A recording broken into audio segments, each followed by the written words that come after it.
All right. Before we get into today's topic, a couple of class announcements as always. Don't forget, we have a Substack where we do some extra credit background behind the scenes of our topics.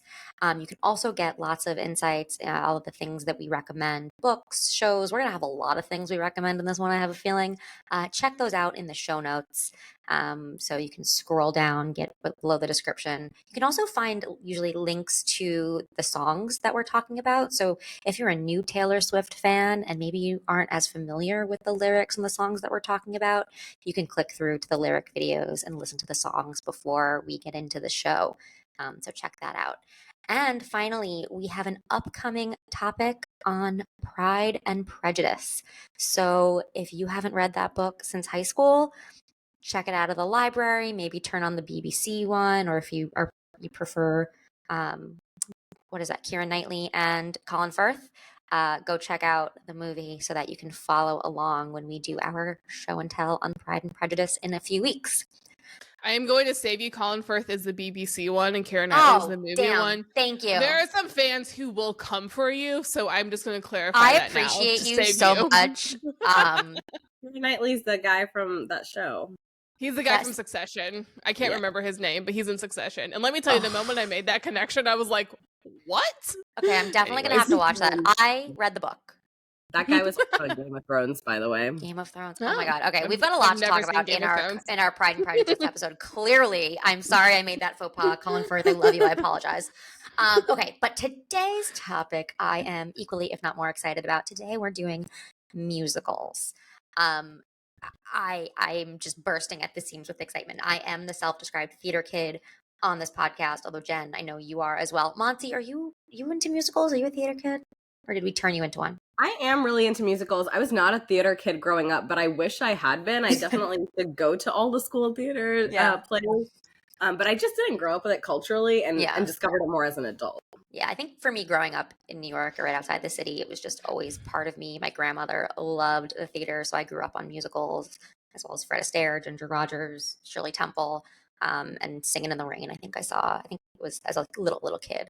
But anyway, I will say I grew up on Bollywood, which is basically all musicals. So I'm like totally. Very into musicals. So I'm really excited. Which is interesting because a lot of people aren't into musicals. I mean, we may have people that just immediately skip this podcast because they don't like musicals. In fact, I saw a TikTok recently about how some of the new movie musicals like Wonka and Mean Girls, they're deliberately not marketing as musicals because they know that people have such negative reactions to musicals, which is just so sad because musicals are wonderful. Who doesn't like to break out into song? It is interesting because there's definitely like a lot of the people I know are really into musicals. It feels like it's one of those like weird divider things. I wonder for like kids growing up now what it's like, because like for me, so my sister's 6 years older than me and like we're close now and I like love her dearly, but growing up we weren't really playmates because 6 years is just kind of a big age difference.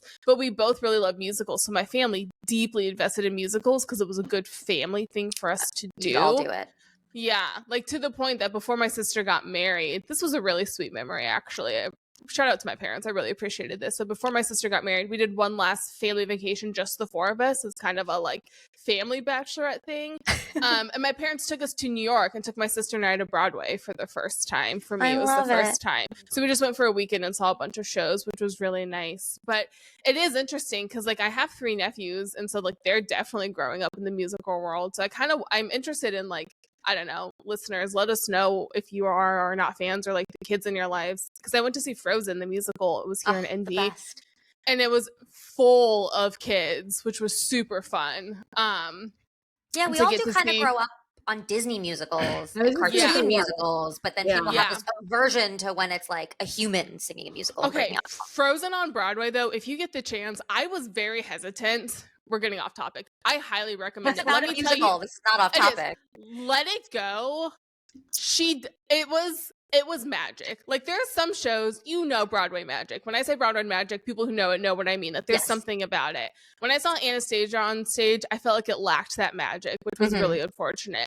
Frozen had it. I mean, like within the very first opening bit, they have some of the magic to make Elsa make snow, and I heard every kid in the entire room just go. And you're just like, oh, like, I'm so happy for them. Except for the kid on the other side of my friend. She slept through the whole thing. She was passed out asleep. I love it. I felt bad for her, but every other kid was having a great time for the most part, I'm sure. I think Frozen was written like a musical, whereas a lot of Disney movies are not always. Well, the heyday of Disney was written as like Disney musicals, like.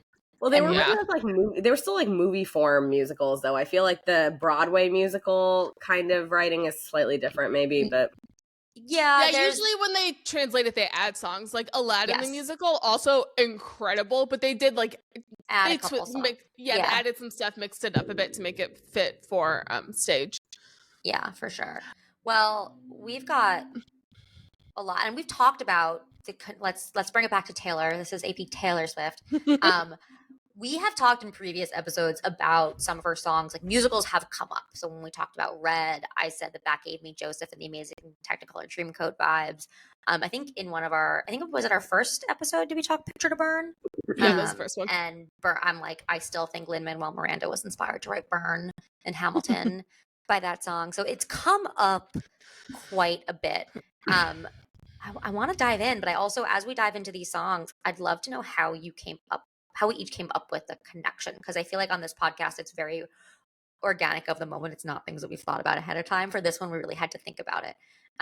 So Jen, do you want to kick us off with our first song?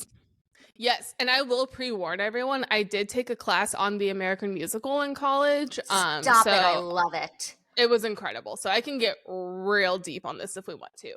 Please do. This is the one. Yes. This is the place to do that. So coming into this, I knew I wanted to do Phantom of the Opera. Joseph and the Amazing Technicolor Dreamcoat is my first musical memory. I remember listening to the soundtrack on cassette tape with my family. But Phantom was the first opera that Phantom of the Opera was the first musical that I really fell in love with. And so background around that, Phantom of the Opera is actually a book, which I've never read and I really need to, written by Gaston Leroux. It was published as a serial. So it was like in a newspaper, one chapter a week, from 1909 to 1910. And then the musical itself was created by Andrew Lloyd Webber, big name for it, and then also Charles Hart and Richard Stilgoe. It premiered in 1986 in London. And if you've never seen it, it's about a young woman named Christine who's incredibly talented soprano. She becomes the object of obsession for a disfigured genius, the Phantom, who lives beneath the opera house, and the musical is about their relationship. And it gets dark and murdery, and I love it. So the film, I was talking to Jody about this before we hit record, actually, but so the film came out in 2004, Phantom of the Opera, the movie. And I know there are some musical fans who have very strong opinions about musical films of like, it has to be Broadway or it's nothing. I personally disagree with that. I love Broadway. I love seeing shows live, but that's not accessible to everyone. So I think the movies are really cool and make it more accessible. So that came out in 2004, and I think that hit for me, that was middle school for me, at just the right time for me to be like obsessed with it. Like it just hit me perfectly. I already knew it. I knew the music, and then I got to see the story and I was just gone. So I have other songs that I will give honorable mentions to, but I really wanted to do a debut song because Debut, the album, came out in 2006. So that is a time of life for me where both that musical and this album were very, very powerful influences in my life. So there's like a lot of really deeply personal connections to both Phantom and to the song that you picked. And I think everyone's kind of this way. I'm very much a phase person where I will find something I love and I latch into it. And Phantom, I latched into that for a long time. And I think that, I could have forgotten, it's been a long time, but I think Debut was maybe the next thing I latched into. They were kind of right in that same time, and the intensity that a teen girl can latch onto something is very unique. And I did that with both of these, so I wanted to put them together. The timing is interesting. You may not have been the only one who latched onto it. I feel like Phantom was everywhere when it came out. Oh, I mean, like, I was, like, on the websites, like, reading, like, all about costume design, and then I started doing hair and makeup and costumes in theater in high school, and I think a lot of that came from me going deep into the movie and, like, understanding all the creative decisions that were made. It was just really influential for me. So big buildup of the song I chose. Yeah, so what song did you pick? I know. I chose The Outside, which was written by Taylor Swift. It's track 6 and was released in 2006 on the debut album. I have a lot I can kind of talk about here, but there were 2 main reasons. One, the song really... I'm going to pause. Jennifer, I'm pausing. Before I start getting into the lyrics of this and stuff too, I also want to tell everyone we will be deep diving this song. We're going to talk about this compared to the Phantom, but if it's like bringing up like high school feelings for you, we will be discussing our high school feelings in the next episode. Get into that. So just letting you know now that we will talk about this with a grown man who is living in an opera house, but worry not. We'll come back around. I re-listening to this, I was like, oh man, okay. So 2 main reasons why this is the Phantom. One, the song is very much feeling lost, unable to do something. Literally has the line, "And baby, I've got nowhere to go." And the Phantom is literally living in the like sewers under the opera house because he's disfigured and cannot exist in society. Like that just isn't going to work for him. And then also all about needing people, love, and community to be better, to be a person, to be engaged. So lyrics like, "So how can I ever try to be better? Nobody ever let me in." Or, "You could have helped if you had wanted to, but no one notices until it's too late to do anything." It's so sad. It's such a sad song. It's a very sad song. So I'll pause there. I have more I can say, but that was the very big lead up into how The Outside to me is the Phantom from the Phantom of the Opera. Thoughts, opinions, feelings? It's been a while since I've seen the Phantom of the Opera. I think I saw it I saw it on Broadway. My grandfather, I don't know, I must have been like 10 or 11 years old. He loved how the chandelier came. But talk about Broadway magic, when the chandelier dropped, and he like specifically wanted us to sit in the orchestra so we could like have the oh my God of the chandelier dropping on your head. So it's been a very long time since I've seen Phantom. This is Andrew Lloyd Webber, right? Yeah. Yeah, he's not my favorite. I'm sorry. I know, controversial, but even as much as I love musicals, we all have our things that we love and don't love. It's not a bad musical. I certainly like it more than Les Mis. But I don't like Les Mis. I'm sorry. Anyway, we will be putting a clip of me and Monty's reactions to that on our the faces. Yeah, that was like the horror. So when I don't know that I really listened to this song, The Outside, before this exercise, and pairing it with the Phantom is perfect. It puts it into context perfectly, because otherwise, as listening to a song of Taylor's that came out in 2006, now in 2024, I'm like, this isn't Taylor. This is so young. It feels so different from what we're used to. So it's hard to make that connection, which is why I'm excited to deep dive it.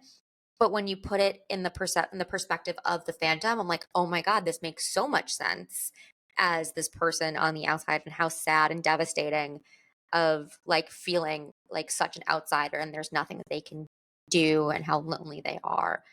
So I actually listen to this more as a Phantom song than as a Taylor song, because it's so disconnected from who I see of her today.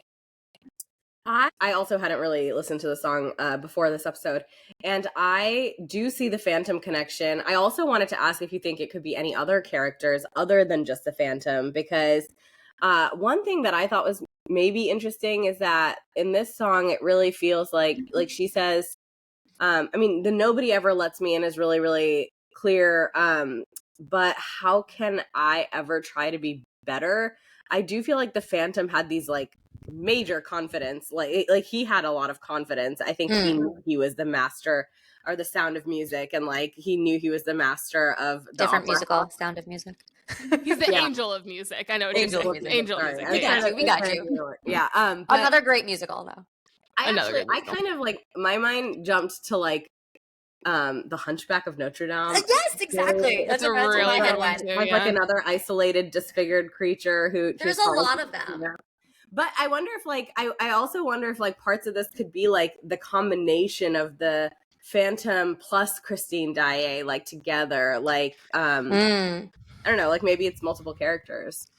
Yeah, I think you make a good point. He is definitely very confident, but what really got me is, so I've seen the movie like a bajillion times in my life, but for the it's older now, but for the 25th anniversary, they did a film stage performance of this in London, and it is available on YouTube. I actually watched that 2 nights ago, and what really struck me this time is just he is confident, but I feel like seeing the stage production getting so close to his face in the way you don't when you're in the audience, some of it's a facade. I think the mask is like is literally there, but I think it's very metaphorical because you get the moments of like, and the song "Past the Point of No Return" when she like kind of seems like she wants to go with him, or you know, Christine's kind of responding, and it pauses. But the way he played it made it feel very organic. Like in that moment, he's caught up,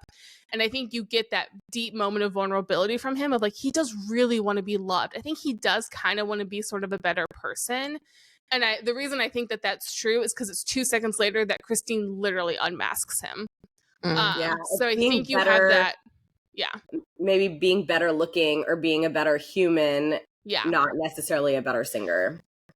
And what I really thought was interesting about this song, 2 things. One, the song it's quite immature. It's taking no responsibility, which he never really does. But it's also very much saying like, you need to let me in for me to be better. And I think on one hand, definitely community helps. Like, being better as an isolated person is really hard, and definitely society creates monsters. I do agree with that, but on the other hand, there is some like personal responsibility, and I feel like this, you know, the immaturity of that and this kind of matches the Phantom, where he's like, you know, he at the moment we're in the graveyard and he's pretending to be the ghost of Christine's father. If you've never seen the Phantom, this is the funniest introduction. I mean, it's been so long since I've seen it, so even I'm like, huh? What?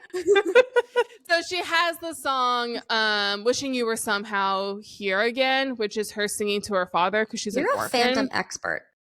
I mean, I watched this 2 days ago too. Great. But yes, also I've watched. But you're an expert so much. Which also I almost consider doing "Wishing You Were Somehow Here" with Marjorie because it's her missing her dad and wishing he could come back. So I actually think that would have been a fun combination too. We have a lot. Wait, we've got to drop in the. I didn't mean to interrupt, but we had so many things that we came up with. So many for this episode. Yes. Like this is just gonna have to be Act 1. We're gonna have to do this again because we came up because I think there's. I don't. Okay, you keep going with the Phantom. I'll go on my tangent another time. So she's in the cemetery wishing you were somehow here again at her father's grave, and then the Phantom shows up like he followed her, and he's like pretending to be the ghost of her father. So throughout the whole show, her father's a violinist who's died, and so when he's dying he says, "I'll send you the angel of music." And so the Phantom's pretending to be this angel of music and pretending to be the ghost of her father. She's very much under his spell. Yeah. And she's very much under his spell in this moment. And then Raoul, her like fiance at this point in the show, shows up and is like, "Hey girl, like, no, that's just a man. Don't do this." He says it differently, but it's an accurate summary. That's just a man. Don't do this. Yeah, like absolutely not. And so he and Christine peace out. And there's like a very like intense line where the Phantom says, "Fine, may it be war on you both." That one rejection, he immediately is like, "Fine, this is your fault. I will take you down." This took me like 10 minutes to get there, but to the point of, again, very much saying like, you could have helped if you'd wanted to. No one notices until it's late to do anything. And it's like, in the song of The Outside, that's a very like kind of immature teenage point of view, but you get it in the Phantom too, where it's like someone rejects him. He's like, "Fine, war on you." Someone else, he's like, "Fine, war on you too." Like, no problem, I'll take you both down. Just kind of this like, I'm on the outside looking in and all this stuff, and I want to be there, but then you won't let me, then that means like you're my enemy, and not like maybe I should like look internally and question if I'm making bad decisions here. I like the idea of the immaturity because the Phantom is kind of an immature character, even in the play. So he has been isolated. He grew up in that opera house. He didn't really have any human exposure or socialization. Not much unlike a high school kid who has been sheltered, maybe grown up in an isolated environment until that point, doesn't really know the real world. So I actually think maybe he is a high school teenage drama queen. Speaking of, my connection was to Mean Girls and Katie Heron, because she comes from, which also musical on Broadway. You know, she relocates from Africa where she had this life and it was lonely but not alone. And so here's the first time I've been in a lot of lonely places, but I've never been on the outside. I've never been like an actual outcast. I always felt like I had a group, and now I don't. Mean Girls. What always comes back to for me. The other thing I was going to say, because you were talking about the immaturity of the Phantom and how problematic everything that he was saying. A high school classmate of mine, Hannah Friedman, is now like a writer and has a TikTok series on musicals that wouldn't need to exist if the man had just gone to therapy. It is incredible. I mean, the list is very long of which musicals wouldn't need to exist if the man had just gone to therapy, and I'm sure Phantom is on that list. We will put it in the show notes. Hi, Hannah. That's so good. It was really good. The only thing I'll say is I think there's one of the things, and this is just like credit to good acting too, that I think is so powerful about the Phantom is at the end, I'm spoiling it if you haven't seen it, whatever, it's still worth seeing. At the end, the Phantom makes Christine choose between her own freedom and Raoul, her fiance. And she what does she choose? What is it? I know, she's a really interesting character in that she seems to be the only one who pities the Phantom. Everyone else is like, oh my gosh, ew, run away. And I think that's kind of part of why he like continues to gravitate to her. She has like that kind of just gentle spirit. Yeah. And so in that moment, she chooses the Phantom, but it's never super clear. I think she just is like sad. And so she says like something about like pitiful creature. Oh my gosh, I should have looked at this lyrics up. She says something like pitiful creature, something about like having the courage to show you that you're not alone. Like those are the lyrics she sings. And then she kisses him and he melts down. Just like credit to good acting. Just a powerful scene in the actual play. I think the movie was done great, but I remember when I saw Phantom live for the first time, that moment was like it breaks you a little bit. It was incredible. Yeah. And then he tells her, go, take Raoul, go. And she comes back to like return a ring to him. And he just very like gently sings Christine, I love you. And it's a gutting scene. But I was thinking about this song a lot too, because all of the song is like, let me in, I can be better. And like then she does, and he's like, I wasn't prepared for this. The like the weight of like what belonging means and like to be vulnerable with someone and to be connected to someone, he was like, whoa.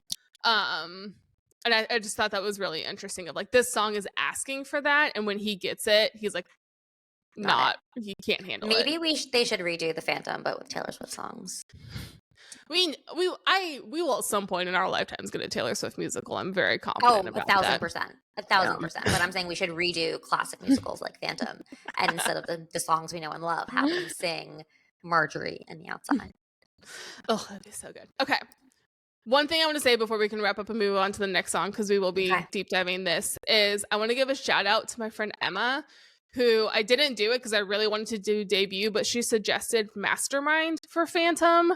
And I like someday do want to do that because no one wanted to play with me as a little kid, so I've been scheming like a criminal ever since to make them love me and make it seem effortless. Is just like you literally just summarize the entire show. But it's also Dear Evan Hansen, like it's a lot. Yeah, it is. Yeah, it's like a classic musical theater song. But it's like the criminal thing is like he's literally killing people to try to get her to like him. It's like a very Sweeney Todd. It's also Sweeney Todd. It's also Elphaba, I feel like. It's like your classic Broadway villain, although the Phantom's not a villain. Isn't the Phantom an anti-hero? There's another one. Yeah. See? Yeah, it's me. Hi, I'm the problem. Bro, you are the problem. Anyways, just problem. shout out to my friend Emma. She also came up with a lot of the comparisons that we've like talked about too. So hi, Emma. Thank you. Yeah, she deserves credit for that. Okay, we can move on. We'll come back to the song, but we can move on to the next musical. Okay, so to do this episode, normally to do our songs, to pick our songs, I press shuffle on the Taylor Swift complete collection on Spotify. This time I got to press shuffle on the complete Broadway collection. And so I'm just walking around New York, listening to Broadway songs, thinking, what does this remind me of? What does this remind me of? And then If I Were a Rich Man comes on from Fiddler on the Roof. And I was like, this is it. This is the man. So Fiddler on the Roof is a musical written with music by Jerry Bach, lyrics by Sheldon Harnick, and a book by Joseph Stein, set in Imperial Russia in 1905, based on Tevye and His Daughters, which was a story by Shalom Aleichem. For those who don't know the story, it's a musical, shocking, stories on Tevye, who's a milkman, a Jewish milkman in the village of Anatevka, who attempts to maintain his Jewish religious and cultural traditions as outside influences encroach upon his family's lives. He must cope with the strong-willed actions of his 3 older daughters who wish to marry for love. The choices of husbands are successively less palatable for Tevye, and then an edict of the Tsar eventually, spoiler alert, evicts the Jews from their village. So the musical is from 1964. The movie is from 1971, and it is fabulous.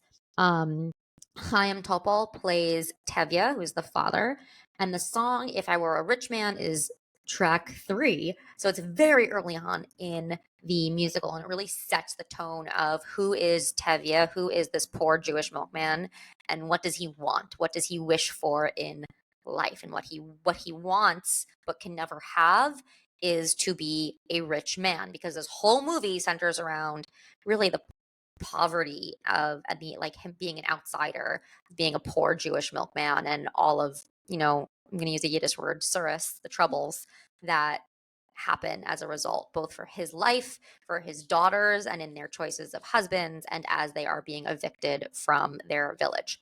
So the song I'm comparing that to is The Man. So stoked.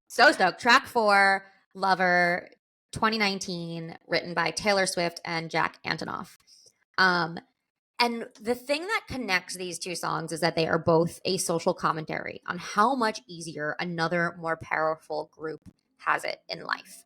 So for Tevye, it's being a rich man. So all day long in his song, I'd build a great tall house. I'd have all these rooms. I'd have a staircase going up, one going down, and one that goes nowhere, right? I'd have money, and I'd fill in my yard with chickens and geese and turkeys and all these things.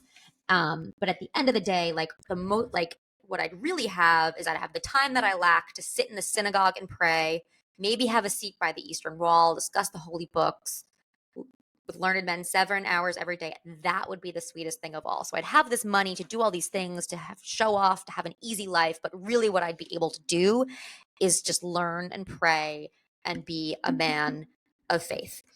And then for Taylor, I'd be complex, I'd be cool, I'd be a fearless leader, I'd be alpha. I would be seen as successful simply because of the work that I'm doing if I were a man. And for both of them, this is something that will never happen. It is impossible for Tevye to be rich given his circumstances, and it is impossible for Taylor to be a man given her circumstances. And so I just find it so, literally it just clicked for me immediately, the parallels between these two songs. And I thought that was also just fascinating that I'm comparing, this poor Jewish milkman in 1905 to Taylor Swift. You're welcome. This is the power of musicals. I was so excited that you chose Fiddler. Fun fact, in middle school, I was in a very pared down kids production of Fiddler, and then learned I can't sing to save my life, and that was the end of my Were there any Jews in that production of the Midwest?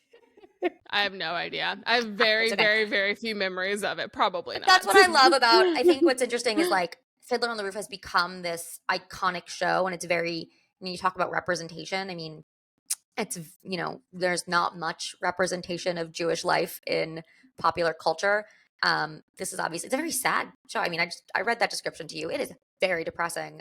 It is kind of a depressing musical, if you're just taking it from the story and what's happening. And that's where musicals, I think, are beautiful, is that they can make a story that's really hard to listen to. Same thing with Phantom. Like, that's a hard story, but they can make it something that you are really engaged with. I also watched the middle school production of this. My brother was in it. Yeah. It was put on my school. It must have been like really trending at that time amongst middle school productions. But I actually do think that we had some Jewish cast representation, which is amazing. But I think that's the lovely thing that I love about this comparison, is that you can, it's not always the gender dynamic. I think the lyrics actually, and even the formula of the song itself, both of these songs follow like a really kind of similar formula. And it's amazing to think that, like, it's not just that you have to be a man, you have to be a white man, or you have to be a rich man. A rich man. Yeah. Right, because Tevye is a man. There's always something that is holding you back. It also reminds me, too, of the famous, I think it was Cher quote of, like, my mom said, marry a rich man. I said, Mom, I am a rich man, which Taylor directly references in the You Need to Calm Down music video. Which is on Lover. So this is the time when she's thinking through, wait a second, why am I being, like, why don't I have all the things? Or why am I being treated differently than a man would be, who has all the same things and all the same successes?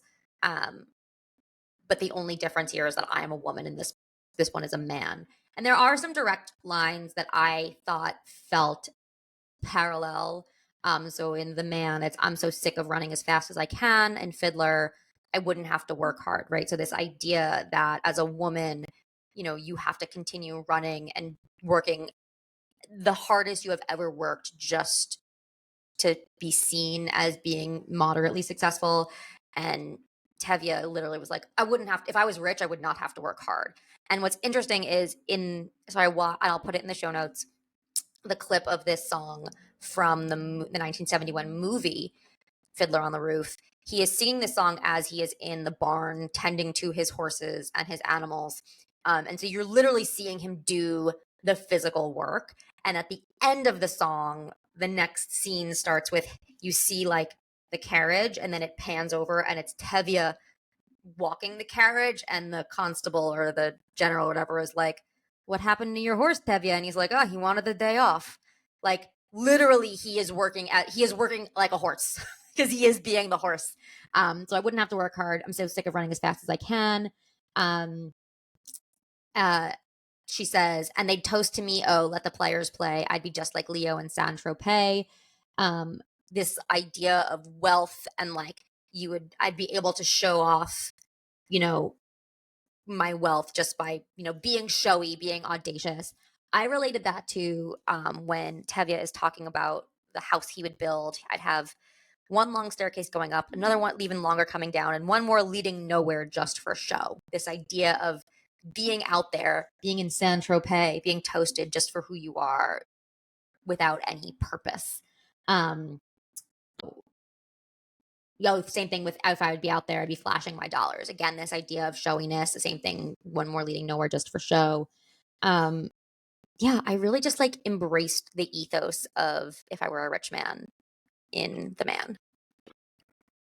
One thing that is interesting to me too, it's been a long time since I've seen Fiddler, but the song that always like really stuck out to me, and maybe we just rehearsed it a lot when I did the very bad middle school production. I'm sure it was wonderful. Is the I remember two very distinct things from this. One, the song Matchmaker. Love and that two, song. There was like a debate about whether two of the married characters should like kiss at some point, and they did not want to because they were middle schoolers. And I just remember that conversation of stress.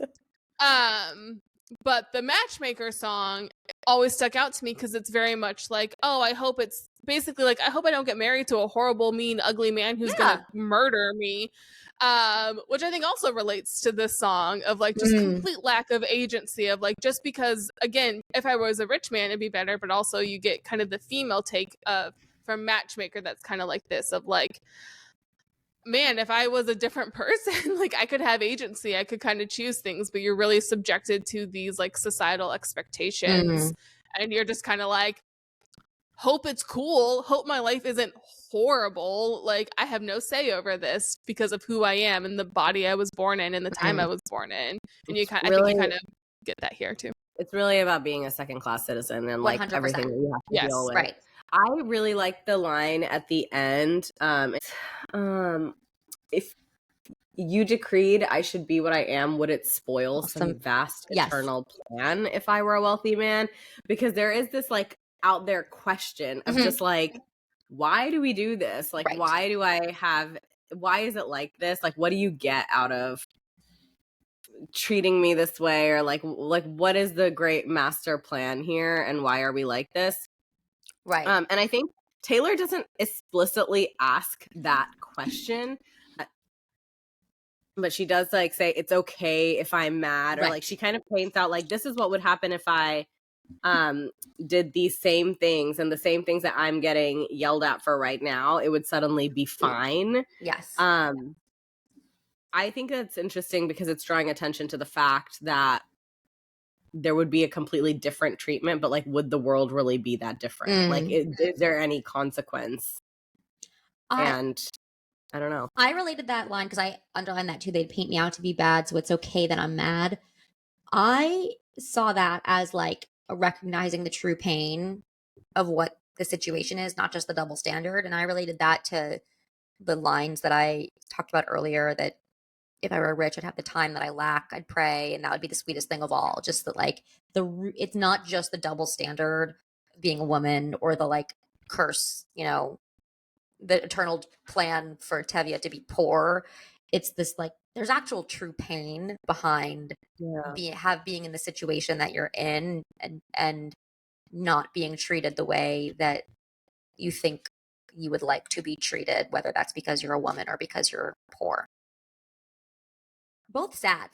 If I Were a Rich Man is like an upbeat, fun song. Tevye is dancing, and also the dancing that he does this like shaky thing that I was like, I saw that and then I was like, oh, does Taylor dance that way in The Man? She doesn't directly, but it is very much what I would think she should do if she was like making fun of how a man dances. It's the Tevye dance. It's a fun song. It's an uplifting song about a depressing topic of wanting to have things that you can never have. Same thing with The Man. The Man is an uplifting, upbeat power song where you're trying to reclaim this power, but reality, like you're never gonna have it. Like, as hard as a woman works, at the end of the day, you're not a white man. And we're still fighting that battle and fighting that good fight. I'm really, really intrigued by this dance idea because I know exactly what you mean by the Tevye dance. The Tevye dance. It's very carefree. So like what he's hoping for is this like carefree kind of loose. That's what wealth would let him do. And it's interesting that you say that, though, because it's making me think of like, well, one, the power of dance in general. But then when we see Taylor's The Man, she's in the top office. She's got her legs up on the desk. She's doing power stances. She is in control. She's in power. So both of them, they are different dances, but they are very much representing like, what would I physically be embodying if this came true? Yeah. So that's really interesting to think about. I'm really glad you brought that up. The yabba dibba dabba die, like, so initially it was thought that he was just saying like, I'd be like, whatever. It's actually meant to represent like chanting, like Orthodox chanting, which is what, when you have time and wealth, you could just chant and pray. And so that's what he would do. If I were a rich man, like I would pray. I would be a man of the temple, of the synagogue, and that really would be the epitome of what wealth would let me do. It would let me pray and let me be have that life of like a religious life where I can just focus on that. Love it. A classic. And now a modern classic. All right, well, let's jump into our final song then. I did my musical of choice was Hamilton, and I actually thought of the song Satisfied, and specifically the lines, you will never be satisfied, I will never be satisfied. And I'm this idea it in my head. I'm really stopping myself from singing it right now. It's a problem. I know.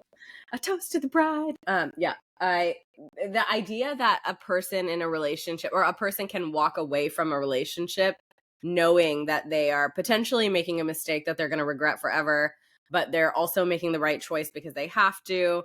And they know that in doing that, they are committing to a life of turmoil, potentially. The song that I compared it to, the song that reminded me to, was Midnight Rain from Midnight. Genius.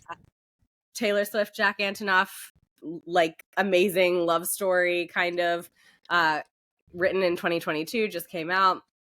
I mean, this is one of my favorite songs from the new album, but I think the very first time that I heard this song, I did kind of make this Hamilton connection. Did you?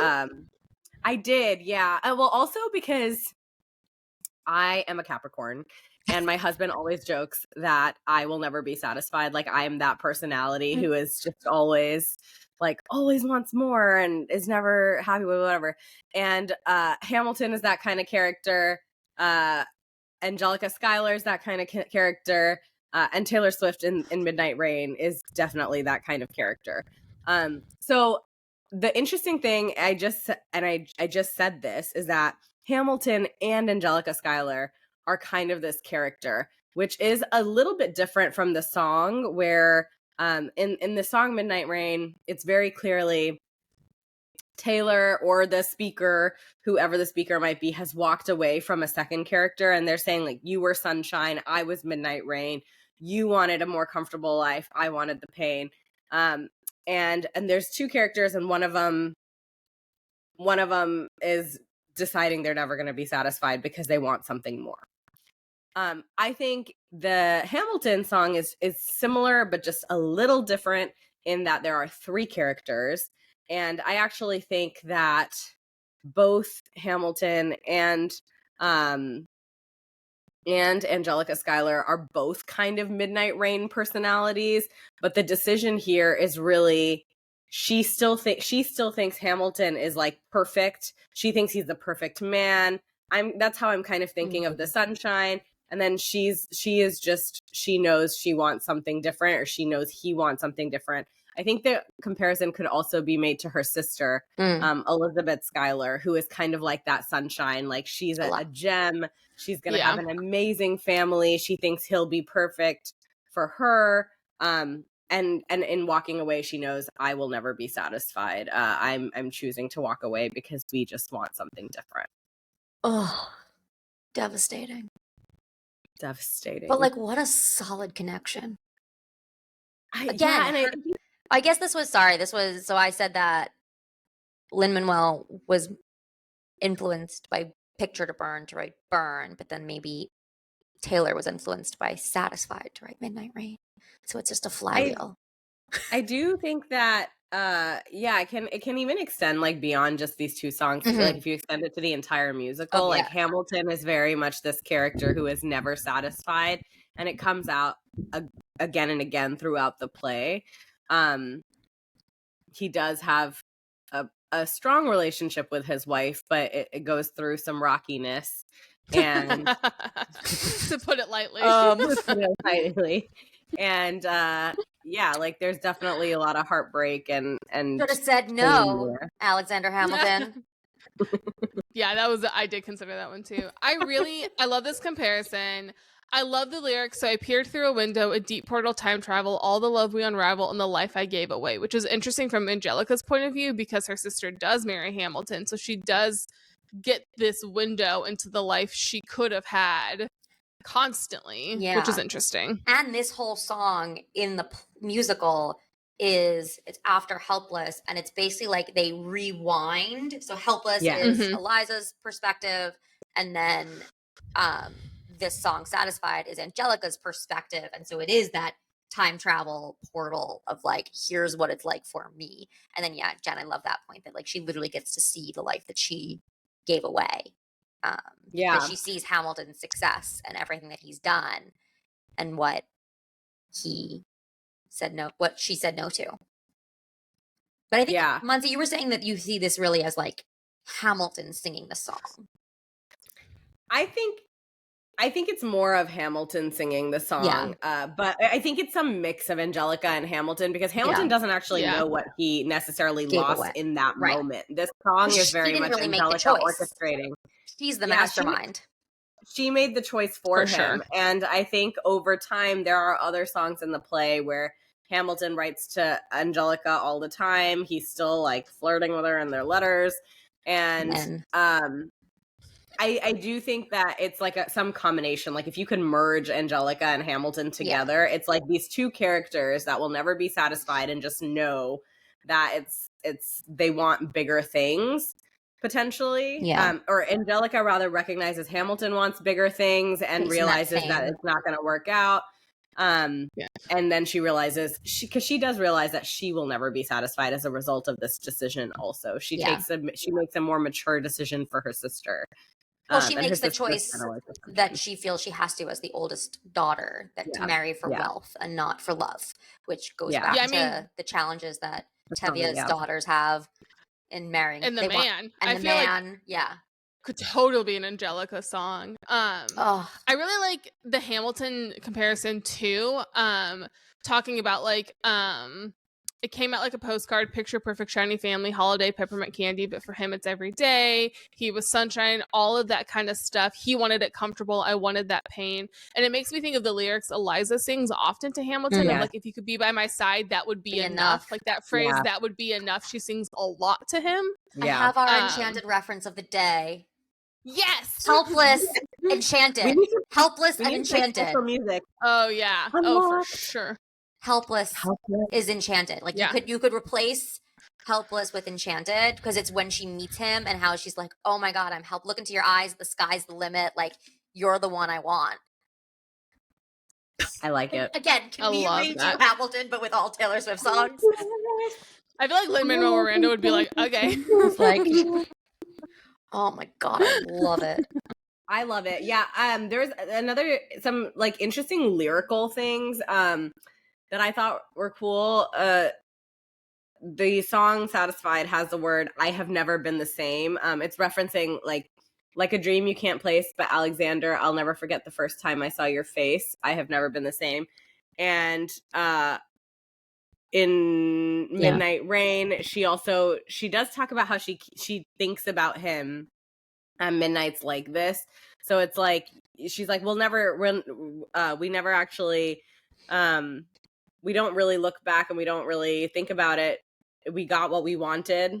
He never thinks of me except when I'm on TV. And I never think of him except on midnights like this. And this idea that like you never really forget. I think that line at the end to me is like, I still think about this person. I can't really let it go.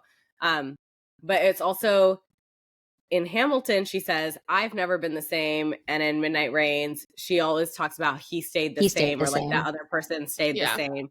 And I think there's this implication that maybe Eliza stays the same and she gets everything she wants.